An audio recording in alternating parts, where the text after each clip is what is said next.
नमस्कार, आप देख रहे हैं आर्टिकल 19 इंडिया। इस रिपोर्ट में हम बताने जा रहे हैं नई शिक्षा नीति के बारे में, जिसमें आप जानेंगे कि स्कूली बच्चों पर इसका क्या असर होगा, बोर्ड्स की परीक्षाओं में क्या बदलाव हुए हैं और उच्च शिक्षा के क्षेत्र में कौन से नए बदलाव होने वाले हैं। क्या इसमें भी चाइना का विरोध देखने को मिलेगा? देश में अब तक 2 बार शिक्षा नीति लाई जा चुकी है और अब यह तीसरी है। सबसे पहले तो ये कि नई शिक्षा नीति 2020 में ministry of human resources and development का नाम बदलकर शिक्षा मंत्रालय कर दिया गया है। रमेश पोखरियाल निशंक जी अब शिक्षा मंत्री कहलाएंगे।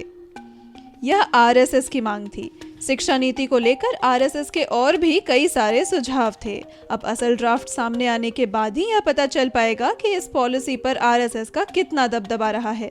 हालांकि इसमें आरएसएस का दबदबा कम और कांग्रेस सरकार की शिक्षा नीति के ड्राफ्ट को ही आगे बढ़ाया गया है। सबसे पहले नजर डालते हैं स्कूली शिक्षा पर। जिस देश में कुपोषित बच्चों को भोजन के नाम पर नून रोटी खिलाए जाने की तस्वीर सामने आती है, खाने में छिपकली, कीटनाशक मिल जाने की वजह से स्कूली बच्चों की लाशें देखने को मिलती हैं, स्कूल में सुरक्षा के नाम पर सिर्फ दिशा निर्देश ही जारी होते हों, वहां औपचारिक स्कूली शिक्षा अब 3 साल की उम्र से ही शुरू करने की बात हो रही है। अब 1 वक्त के बजाय 2 वक्त का खाना मिलेगा। जो तस्वीर दिखाई जा रही है वो सच होगा, इस पे यकीन कम हो रहा है और यह एक अफसाना ज्यादा लगता है। शुरुआती स्कूली शिक्षा की बात करें तो 10+2 की जगह 5+3+3+4 सिस्टम की बात की गई है। मतलब अब पहले 5 साल प्री प्राइमरी और पहली दूसरी कक्षाओं की होगी। अगले 3 साल तीसरी से 5वीं तक की कक्षा होगी।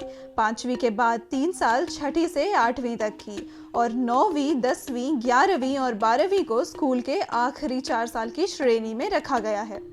इस विधि से बच्चे 3 साल की उम्र से ही औपचारिक शिक्षा प्राप्त कर सकेंगे, जबकि पहले यह उम्र 5 साल थी। इसमें प्री स्कूलिंग के नाम पर पैसे ऐंठने वालों की दुकान पर ताला लग जाएगा।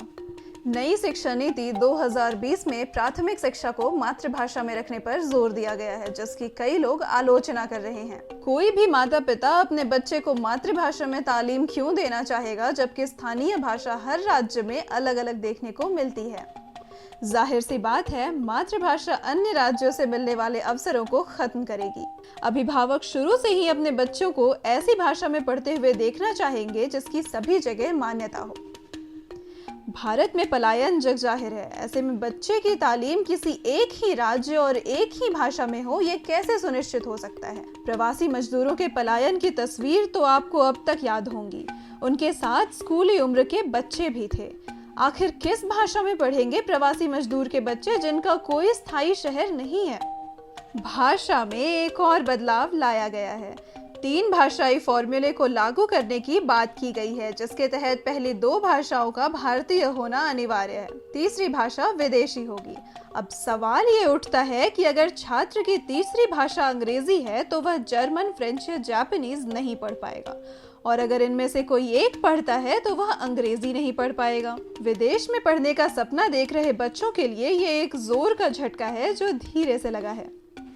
आपको बता दें कि एक नया अपडेट ये भी है कि इन विदेशी भाषाओं की लिस्ट से चाइनीज भाषा यानी कि मैंडरिन को निकाल दिया गया है। चाइनीज माल का विरोध शिक्षा नीति में भी देखने को मिल रहा है, जबकि 2019 के इसके ड्राफ्ट में चाइनीज भाषा शामिल थी। माध्यमिक शिक्षा में कुछ सकारात्मक बदलाव भी किए गए हैं। बोर्ड की परीक्षाएं अब 2 बार करवाने पर विचार हो रहा है। जिसमें परिणाम बेहतर आएंगे उसे मान लिया जाएगा। इस स्तर पर बड़ा बदलाव ये है कि 10वीं जमात के बाद आर्ट्स, साइंस या कॉमर्स जैसे स्ट्रीम्स नहीं होंगे, बल्कि बच्चों को अपनी सहूलियत के हिसाब से अध्ययन का विषय चुनना होगा, चाहे वो किसी भी स्ट्रीम के सब्जेक्ट हो। मतलब साफ है कि अब साइंस के विषयों के साथ साथ बच्चा इतिहास, भूगोल भी पढ़ सकता है, और आर्ट्स के विषयों के साथ साथ वो चाहे तो फिजिक्स या मैथ्स पढ़ सकता है। मनचाहे विषयों का चयन करने का विकल्प छात्रों के लिए एक सपने जैसा था, जिसे नई शिक्षा नीति ने आकार दिया है। ये ध्यान देने की बात है कि अब बोर्ड परीक्षाओं के अलावा कक्षा तीसरी, 5वीं और 8वीं में भी परीक्षाएं ली जाएंगी।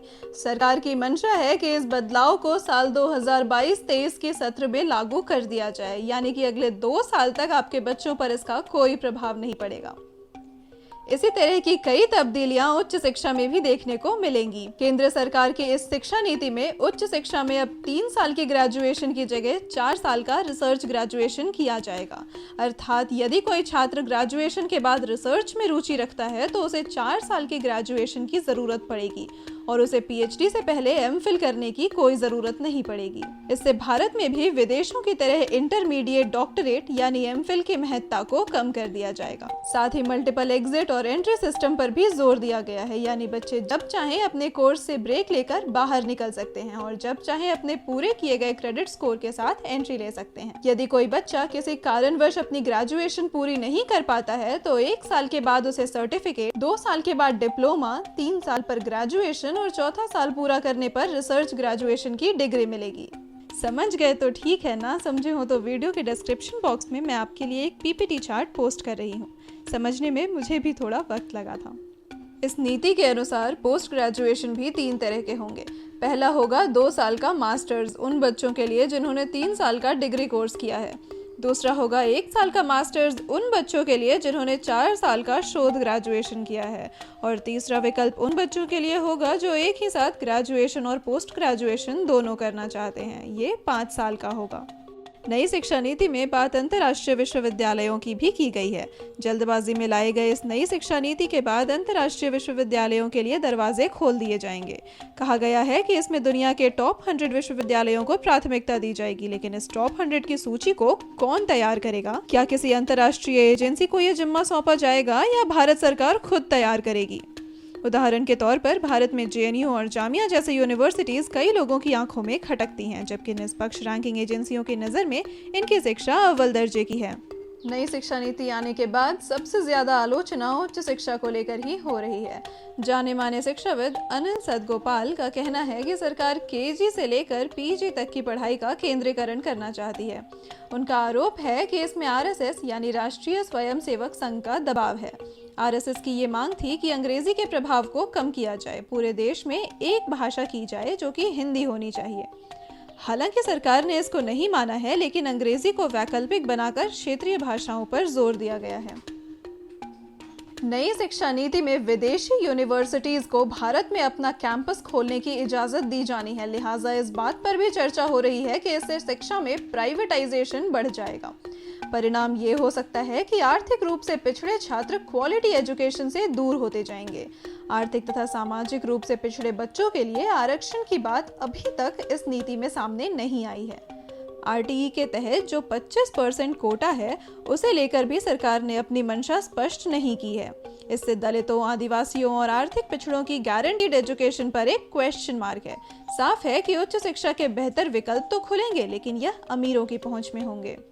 नई शिक्षा नीति की ड्राफ्ट अब तक सरकार ने जारी नहीं की है, लिहाजा जो रिपोर्ट आप सुन रहे थे वो हमने सरकार के द्वारा जारी की गई समरी के आधार पर तैयार की है। चलते चलते ये भी बता दूं कि ये ड्राफ्ट कोई सरकारी नोटिफिकेशन नहीं है, ना ही ये कोई कानून है, बल्कि ये सिर्फ एक विजन है जिसे निश्चित समय में लागू करने या न करने की कोई बाध्यता नहीं है।